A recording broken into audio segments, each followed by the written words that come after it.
What if survival in -50 degrees Celsius didn't depend on strength, but on reading the invisible language of the land itself?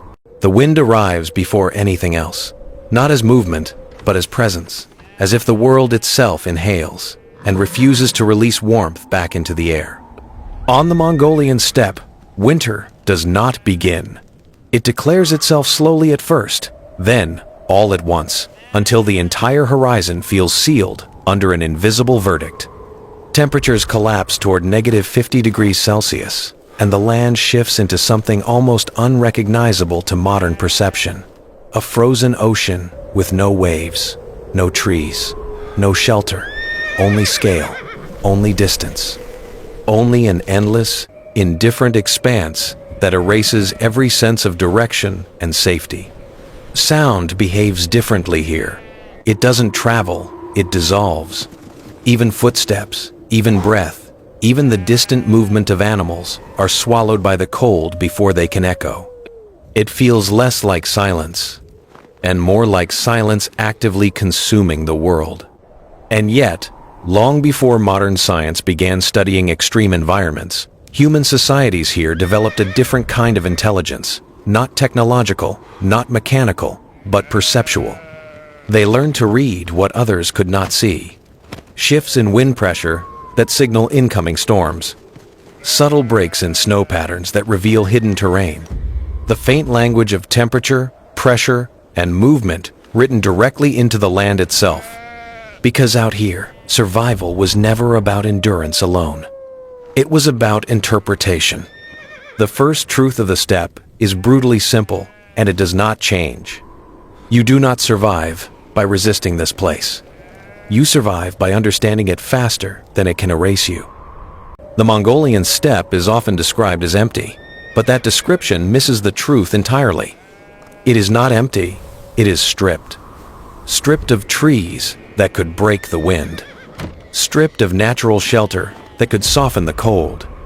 Stripped of anything that offers forgiveness when the weather turns hostile. What remains is something far more precise, raw environmental logic, exposed without distraction. Wind does not move randomly here. It flows through invisible corridors, shaped by geography itself, accelerating through low passes and breaking against unseen rises in the land. Snow does not simply fall. It is negotiated by terrain accumulating in some places, vanishing in others, revealing a hidden structure beneath the white surface. And temperature does not decline gently. It collapses, rapidly, abruptly, like a physical force pressing against the body, rather than a condition of air. To most modern observers, the steppe appears uniform, a flat, endless expanse, with no variation, no detail, no instruction. But that perception is an illusion. For those who lived here, the land was never uniform. It was readable. A map constructed from microsignals that most people would never notice. A slight depression where snow drifts collect differently. A ridgeline that lifts and redirects the wind upward. A southern-facing slope that captures winter sunlight as if storing a scarce resource. These are not random features. They are survival indicators. Quiet instructions written into the landscape itself. This knowledge was never theoretical. It was not written in books or taught through abstract explanation. It was inherited, passed through generations of lived experience, repeated every season, corrected every winter, refined under pressure. A form of intelligence built not on observation alone, but on consequence. And every year, when winter returned with the same unforgiving certainty, that knowledge was tested again. By late autumn, movement across the Mongolian steppe is no longer travel in any ordinary sense. It becomes calculation. A deliberate migration shaped by pressure, timing, and survival logic, rather than distance or destination. Families do not simply move across land, they evaluate it, reading the terrain as if it were a living system that must be solved before winter closes in.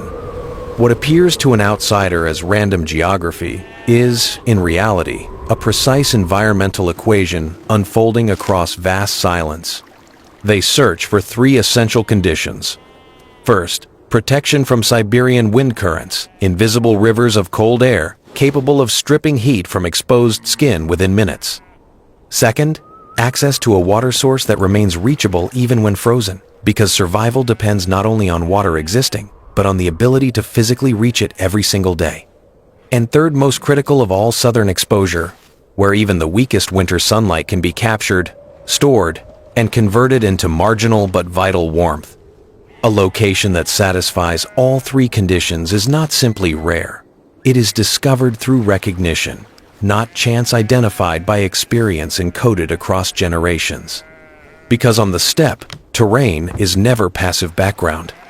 It is infrastructure, it is system, it is survival architecture written into the land itself.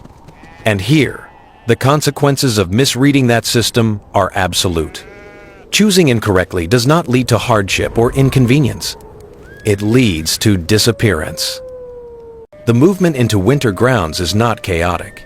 It does not resemble escape, nor does it resemble wandering. It is structured, almost architectural in its logic, as if the entire landscape is being rearranged according to an invisible blueprint of survival. First come the herds, thousands of animals moving together in long, silent columns across frozen ground. Their movement is steady, unified, and essential. They are not just livestock, they are timing devices, carrying within their behavior the signals of approaching winter. Behind them, families follow. They carry everything that defines their existence. Portable dwellings, tools, supplies, the entire framework of life condensed into motion.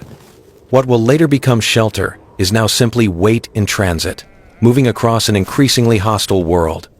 Every step forward is a negotiation with time itself. Move too early, and the land has not yet yielded its final resources. Grass remains unused, potential nourishment lost before winter even begins.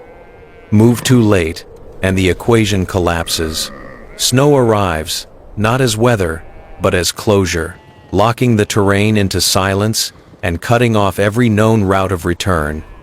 Nothing about this timing is improvised. It is read, not guessed. Through environmental cues that are subtle but consistent, shifts in wind direction that signal atmospheric change, layered formations of cloud that hint at incoming pressure systems, variations in animal behavior that reflect what human perception cannot yet feel, and temperature cycles remembered and refined across generations. What appears to an outside observer as migration is, in truth, something far more precise. It is prediction written into movement. When winter camps are finally established, something subtle but extraordinary begins to happen. Individual shelters, once essential during movement, lose their importance in isolation. Survival is no longer about a single structure standing against the cold.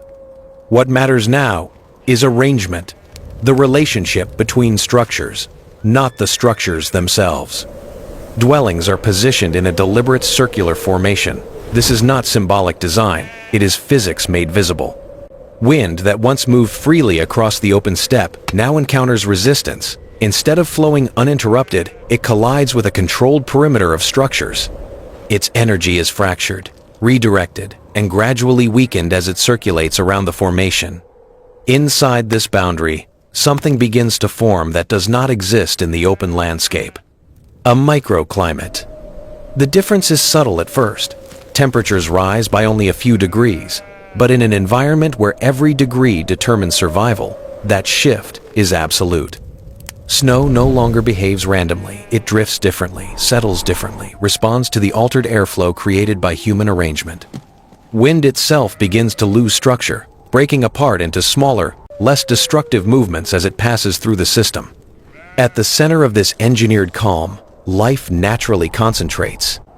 Not only human life, but animal life as well, drawn inward by warmth and protection, forming a shared thermal core sustained by proximity and design. Because in this system, survival is never individual.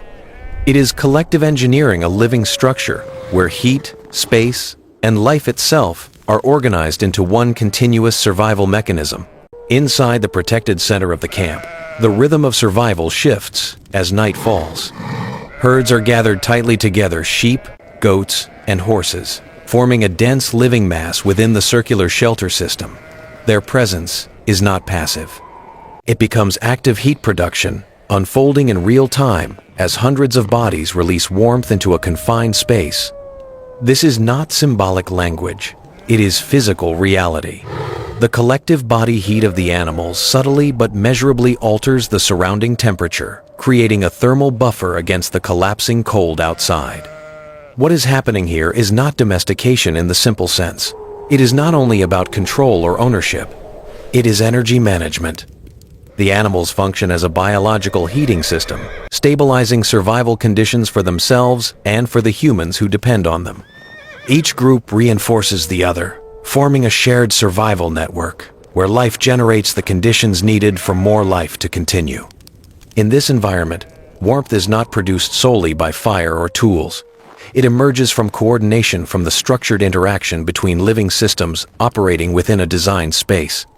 Even the arrangement inside the enclosure is critical. Density is not random, it is functional. When bodies are closer together, heat retention increases. When spacing is reduced, wind penetration drops dramatically, preventing energy loss at the edges. In extreme cold, this difference is not about comfort, and it is not about preference.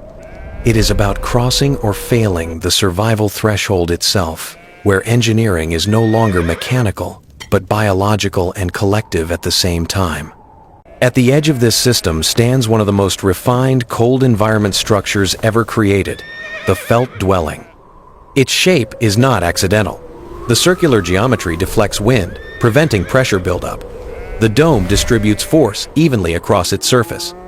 But its true genius lies in its material. Compressed wool fibers trap thousands of microscopic air pockets.